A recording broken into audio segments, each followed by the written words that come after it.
Se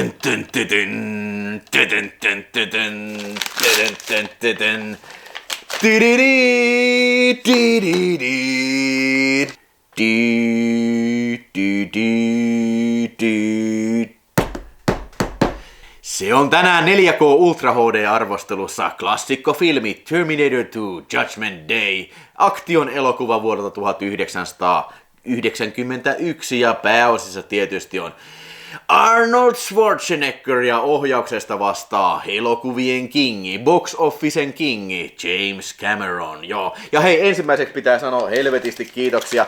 Tämähän tuli lahjoituksena. Mikael Helsingistä pisti pakettia tulemaan. Jos katselitte videopörssiä, niin muistatte siinä, kun huutelin siinä sitten vähän pari paukkua nauttineena.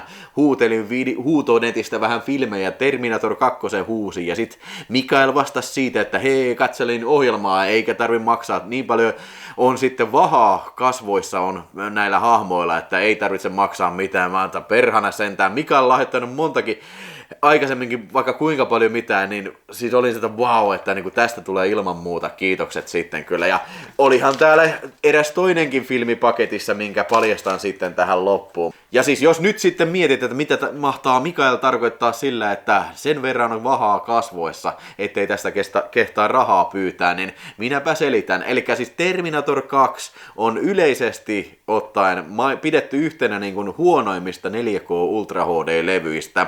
Ja se on täysin sen ansiota, että tässä on ilmeisesti käytetty todella paljon tämmöistä DNR-kuvan parannusta. Eli se on semmoinen, eli millä pyritään niin kuin poistamaan digitaalisesti filmikuvasta rakeisuutta.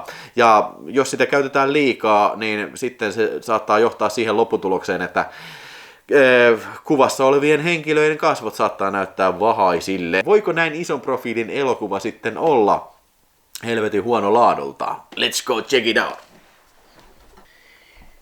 No niin, se on sitten katseltu. Eli katselin tämän elokuvan ton Richard Papenin kanssa sitten. Hän on kanavan katsoja ja vanha kaverini ja on myöskin elokuvan Terminator 2 yksi ehkä suurimpia faneja, mitä tiedän sitten. Niin näin katsottiin ja en ollut aikaisemmin tosiaan 4K:na tätä nähnyt. Tietysti elokuvan olen nähnyt vaikka kuinka monta kertaa. Tässähän mulla on tää Scandi Blu-ray sitten on myös. Elokuva siis on jatko-osa vuoden 1984 elokuvalle The Terminator, missä Arnold Schwarzenegger näytteli tulevaisuudesta saapunutta robottia, joka sitten on tullut tappamaan tämmöisen naisen nimeltä Sarah Connor, joka sitten tulee myöhemmin synnyttämään John Connorin, josta tulee tulevaisuuden sodan vastarintaliikkeen johtaja, eli vastarintaliike, joka taistelee näitä koneita vastaan, jotka ovat tulevaisuudessa ottaneet vallan ihmisiltä sitten. Terminator 1 hän tunnetaan tämmöisenä vähän niin kuin cyberpunk-elokuvan uraa uurtajan, eli hyvin tyylikäs tämmönen futuristinen toimintaelokuva ja jopa ehkä kauhuelokuva, teknotrilleri, missä tosiaan Arnold Schwarzenegger on kohtalaisen hyytävä ja siinä on puistattavia kohtauksia ja Brad Fiedelin karmiva musiikki ja tällä. Omassa lajissaan tää on kyllä ilman muuta klassikko tämä Terminator 1. Mutta siis tää kakkonen tuli sitten 7 vuotta myöhemmin ja tämähän oli pitkään työn alla sitten ja oli sitten silleen käynyt, että niinku nämä oikeudet oli hirveästi hukassa tämän Terminator-franchise. Ja sitten lopulta, oliko se Schwarzenegger vai Cameron, ne sai sitten, ja hei nyt sitten, jos sulla on aikaa, niin nyt aletaan todenteolla työstämään Terminator 2. Ja niinhän siinä sitten kävi, että Terminator 2 iskeytyi sitten 91 vuonna valkokankaalle, ja oli maailman kallein elokuva, mutta muistaakseni oli myös maailman isoin hitti siihen mennessä, mitä oli ikinä tullut. Tässä elokuvassa tosiaan Arnold Schwarzenegger palaa Terminaattorina maan päälle, eli tulee tulevaisuudesta. Ja sen lisäksi tänne paikan päälle tulee sitten T-1000-niminen robotti, joka esittää sitten Robert Patrick. Ja sitten tässä on sillä lailla pöydät käännetty, että tämä T-1000 onkin sitten se, joka yrittää jahtaa John Connoria. Eli tätä poikaa, josta tulee vastarintaliikkeen johtaja, ja sitten Terminator onkin sitten, Schwarzenegger on se, joka suojelee sitten John Connoria. Eli sillä lailla vähän niin kuin suuremmalle yleisölle heti tämä konsepti vähän niin kuin, tiedätkö, niin kuin suunnattu näin. Tämä on varmaankin James Cameronin magnum opus, ainakin siihen aikaan mitä oli, ja myös tiedätkö, niin kuin Schwarzeneggerin tietynlainen magnum opus sen aikana. Vähän niin kuin semmoinen, tiedätkö, piste eräälle aikakaudelle sitten, ja se oli niin kuin 80-luvun toimintaelokuvien aikakausi.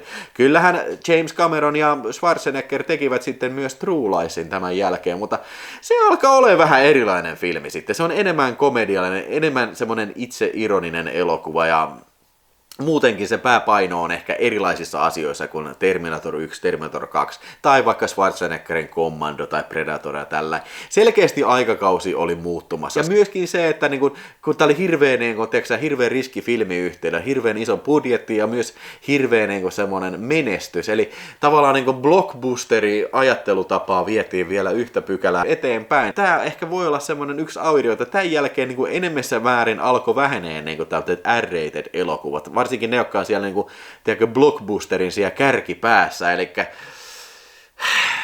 tarkoittaa R-rated, tarkoittaa sitä niin kuin K16. Eli sen jälkeen alettiin mieluummin filmistudiot alkoi tekemään sitten PG-13 elokuvaa ja semmoista.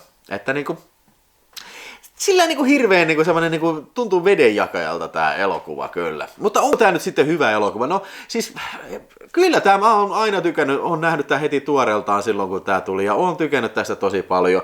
Joskus jopa pidin sitä ensimmäistä parempana, mutta joka kerta nyt nykyään kun tämän katselen, niin aina totean, että kyllä se Terminator on se helvetisti parempi kyllä. Mutta ei tämä mitenkään ole niin kuin huono elokuva, vaikka Apassi ehkä vähän haukkui sitä silloin viime kesänä, kun teki Apassille asiaa Schwarzenegger-filmi. Mutta niin kuin kyllä mä sanon, että tämä on solid 4 tähteä, aina ollut, aina tulee olemaan.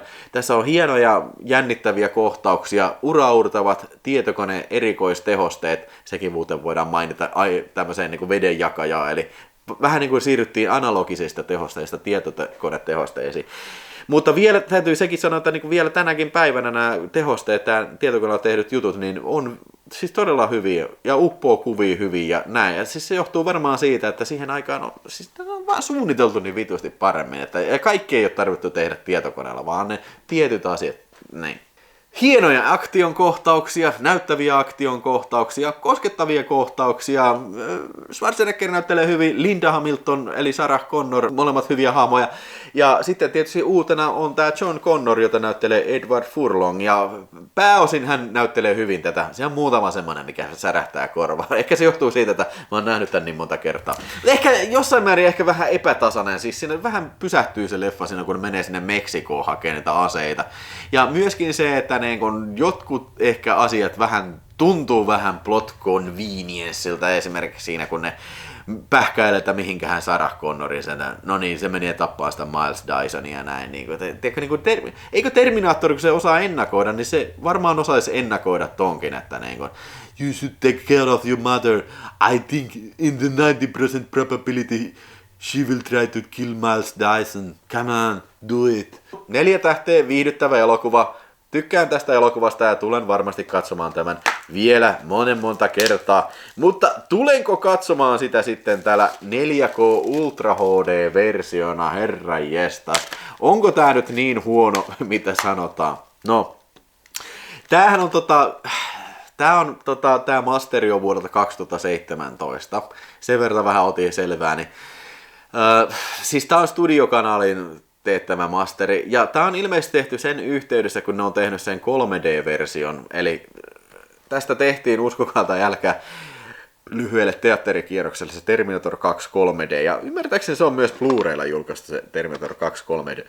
En todellakaan ole nähnyt sitä versiota, ja mun mielestä se on vitun tyhmää tehdä niinku elokuva, joka ei ole 3D, niin yrittää tehdä se väkisin 3D, koska niin 3D vaatii semmoista niin ennakkosuunnittelua. Sun pitää miettiä ne kuvat, mikä sä haluat, että ne on 3D, ja mikä merkitys sillä on niin kuin, tiedätkö, tarinan kannalta, ja myöskin se, että onko meillä tarpeeksi näitä 3D-kuvia sillä, että tämä on perusteltua, että tämä on 3D tämä elokuva. Kaikkea tämmöisiä pitää miettiä, niin kuin, kun sä alat tekemään sitä, eikä niin kuin jälkeenpäin, että vittu, mulla on monta helvetin hyvää leffaa, mä voisin muokata ne 3D sitten, joo. Mutta niin ne teki, ja mä luulen, että sivutuotteena sitten valmistui sitten tämä Terminator 2 4K-versio. Herran jestas, se ei ole mitään paskapuhetta, mitä on sanottu kyllä, että niin, tässä on vahaisia kasvoja. Tässä on vitusti vahaisia kasvoja. Ja siis pahimpana on ne kohtaukset, missä on siis ollaan jossain tietyssä vaikka sinertävässä valossa, ja sitten kun on keskustelukohtaus. Siinä on John Connor ja Schwarzenegger. Erityisesti heidän naamat tuntuvat olevan hirveän alttiita tälle vahaisuudelle. Siis monessa kohtaa niin katsoo esimerkiksi Edward Furlongin naamaa, niin ihan niin kuin tämä olisi jollain Instagram-filterillä vedetty läpi, että niin se on sillä niin silotellun näköinen. Mutta sitten taas on kummallista, että niin saattaa olla samassa kohtauksessa. Esimerkiksi koko ajan niin mulle tulee mieleen se kohtaus, missä ne on painut sitä mielisairaalasta ja sitten Sarah Connor on takapenkillä ja noin on edessä on toi Schwarzenegger ja Edward, vaan se molemmat takapenkillä, mutta kuitenkin se, missä ne ajaa autolla, niin tuntuu, että siinä kohtauksessa Schwarzeneggerin naama on ihan suoraan kuin Instagramista, ja sitten, mutta taas Sarah Connorin naama on tosi hyvän näköinen ja niin kuin paljon yksityiskohtia, kaikkia niin kuin arpia ja tällainen on siinä. En mä tiedä, miten tämä tekniikka toimii ja kuinka tarkasti sitä on vedetty. Niin kuin mä ymmärrän, että siis, se on varmaan niin kuin, siis tosi aikaa vievää hommaa niin kuin kuva kuvalta käydä läpi sillä. Ja niin kuin sun varmaan, niin kuin, siis kenen tahansa silmä niin kuin, varmasti niin kuin, sellainen, niin kuin, tottuu siihen, eikä enää niin kuin näe sitä sillä lailla, että niin kuin nyt on liikaa ja nyt on liian vähän. Mutta mä en tiedä, mä en tiedä, miten se prosessi menee, vai onko se automaattisesti vedetty, että joo, nyt on hyvä. Mutta mä ehkä jossain määrin ymmärrän, miksi tämä on niin raskaasti käytetty. On varmaan sen takia, että tämä on tosiaan haluttu uusiin 3D-laseihin toimivaksi ja uusiin 3D-teattereihin, niin kuin, siis että se toimii 3D-elokuvana. Mä en tiedä, miten se niin kuin filmirae siinä tuli sitten esiin, mutta niin kuin, ehkä siinä on just haluttu niin kuin silotella niitä semmoisia niin kuin pintoja sillä lailla, että se ei pistä silmään niin paljon sitten, kun sitä katsotaan 3D:nä. En tiedä, mutta vittu, ei se näytä filmimäiseltä, niin kuin, sen mä voin sanoa, että monessa kohtaa se ei näytä, siis siinä puuttuu täysin niin kuin tämmöinen filmirakenne. Eli se filmi koostuu rakeisesta kuvasta yleensä, oli se sitten iso raetta tai pientä raetta, mutta siis välillä tämä näyttää siltä, että okei, tässä ei raetta enää yhtään. Se on niin digitalistettu se kuva, että niin kuin, herra jästä, siinä on niin kuin naapurin mummokin ihmeissään varmaan, kun näyttäisi, että kato siitä saatana. Ettei tämä nyt pelkästään paskantamista ole päälle, niin kyllä täytyy sanoa, että siis jotkut kuvat on tosi hyvän näköisiä. Tämähän on myös leffa, niin kuin esimerkiksi Running Man, mistä puhuin tuossa vähän aikaa sitten, niin tämähän on myös semmoinen leffa, missä on paljon tämmöisiä niin kuin sinisen eri sävyjä ja paljon synkkiä sävyjä. Ja sitten tässä on myös niin kuin isolla skaalalla ollaan päivän valossa ja tällä, että varmaan aika vaativa filmi kanssa. Erityisesti ne siniset sävyt on aina ollut vähän myrkkyä, niin kuin esimerkiksi nimenomaan VHS-formaatilla. Muistan joskus, kun oli Filminetiltä joku nauhoitettu versio, niin se vittu näytti paskalta se, kun ne on siellä Cyberdynella ja siellä alkaa ne rähinät tällä. Mutta siis tää suoriutuu kyllä värien toistolla kyllä mun mielestä erittäin hyvin arvosanoin. Ja niin kuin sanottu, tää on tämmönen metallin sininen elokuva, kauttaaltaan tämä Terminator 2. Ja siis eikä mulla mitään valittamista siitä, se sopii tosi hyvin tähän elokuvan teemaan, niin siinä ei mitään valittamista. Kaikki ne alunkohtaukset ja myöskin se, siis nämä tulevaisuuden sodat, niin niissä nämä lasersäteet, niin ne tulee hienosti esiin. Siis, tässä ei ilmeisesti ole Dolby Vision, mä en kirjoittanut ylös, mä en muista, mutta tässä lukee vaan High Dynamic Range, eli HDR on vaan tässä. Ja siis niin tää on aika lailla niin 4K-levyjen sitä ihan alkupäätä. 4K-formaatti tuli 2016, niin olisiko tämä julkaistu sitten, kun tämä on julkaistu 2017 sinne elokuviin, niin olisiko tämä tullut sitten jossain siinä samoihin aikoihin, että ihan formaatti on ollut kyllä lapsen kengissä, että sen verran voi antaa kyllä myös anteeksi. Ja siis mä mitenkään voi kyllä, en voi suositella kyllä tätä siis silleen, että niin kun, kannattaako tämä päivittää. Ei varmaankaan. Siis nopsaan vertaisin tässä muutamia kohtauksia. Tätäkin on varmasti DNR:llä käsitelty, mutta niin kun, sentään tässä näkyy, että tämä on filmille kuvattu. Filmiraitta on näkyvillä. Toivoisin nyt, että tästä tulisi joku versio. Niin ei mua kiinnosta, vaikka tämä on James Cameronin hyväksymä versio. Mua ei kiinnosta vaikka taas Paavin hyväksymä versio. Niin tehkää nyt Herran Jumala joku uusi masterointi. Pistäkää vaikka Vinegar Syndromen äijät siihen puikkoon. Tai Arrow Videon äijät puikkoihin. Antaa niitten katto. Mä oon ihan varma, että tästä saa paljon paremman. Ja niin kuin ennen kaikkea sellainen alkuperäiselle uskollisemman version kyllä. Ja se on huomautettava vielä tässä yhteydessä se, että tässähän oli 4K:na vain tämä theatrical cut. Tässä ei ollenkaan sitä director's cutia ollenkaan mukana tässä paketissa, mikä on ollut siis niin kuin ihan standardi mun mielestä DVDstä lähtien niin kuin tähän Blu-rayhin lähtien. Director's Cut, mikä on siis se vartin pidempi. Ja mun mielestä se on se yksi tärkeä kohtaus, se missä John Connor niin estää Sarah Connoria tuhoamasta sitä Terminator-chipiä, kun ne avaa sen pääkotelon, niin sitä ei ollenkaan tässä theatrical-versio, niin se on ehkä tärkein kohtaus. Ja se, että se T-1000 on siellä lopussa vaurioitunut, että se mihin tahansa koskee, niin se aina vähän niin kuin muuttuu siksi, niin ne on hyviä lisäyksiä siinä, että niille, jotka sen haluaa nähdä, niin turha kyllä tähän mennä. Extroissa on sitten nämä samat vanhat Lionsgatein tuottamat extrat, mikä on ollut alusta lähtien mukana sekä Blu-rayssa että DVD-versiossa, eli siis niin kuin ja haastattelua, kommenttia.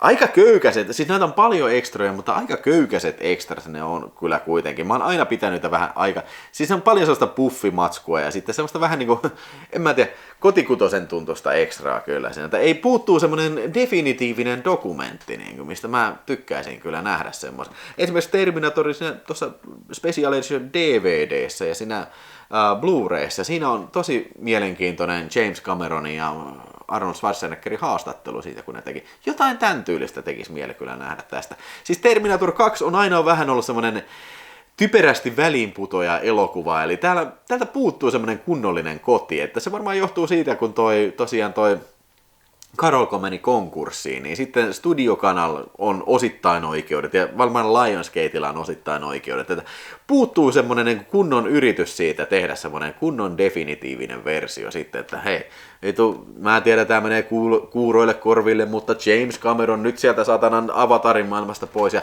tulehan nyt tekemään Juman kautta kunnolliset versiot sitten, pistä ajatusta satana tähänkin perkelee filmiin, että Abyss, Terminator 2, True Lies, niin nämä on ne, mitä ihmisiä kiinnostaa, ei avatarit, niin tee niistä kunnolliset 4K Ultra HD-versiot. Kiitos! Filmille annan kyllä 4 tähteä, helposti 4 tähteä, vahva 4 tähteä, pakkauksessa nyt ei ole mitään erikoista kommentoitavaa. Ekstrat on ne samat mitä ennen, annetaan niille 3 tähteä. Kuvan laadulle, niin en voi kehuja antaa, mutta ei se nyt mun mielestä ihan nyt niin paska ole, mitä jotkut antaa ymmärtää, niin annetaan kuvan laadulle sitten 2 tähteä. En suosittele tätä versiota. Jos sinulla on tämä Blu-ray, niin kannattaa se vielä pitää ja pitää niin sormet ristissä, että joskus tulisi sitten tämä niin kunnollinen versio. Ja hei, tähän loppuun vielä sitten tämä elokuva, mikä kans Mikaelilta tuli sinne, kiitoksia todella paljon. Tämä ei ole 4K Ultra HD-versio, mutta tämä on dynamiittiakin toimivampi elokuva. Suomalainen elokuva Life on the Line. Oi. Mitä sinä olet mieltä Terminator 2? Mietihän noita ja kirjoita kommenttia alas. Ja hei, paina peukku, jos tykkäsit tästä lähetyksestä. Ja tilaa Videospace-kanava, jos et ole vielä tilannut. Kiitoksia Mikaelille Helsinkiin. Kiitoksia erittäin paljon Mikaelille lahjoituksista.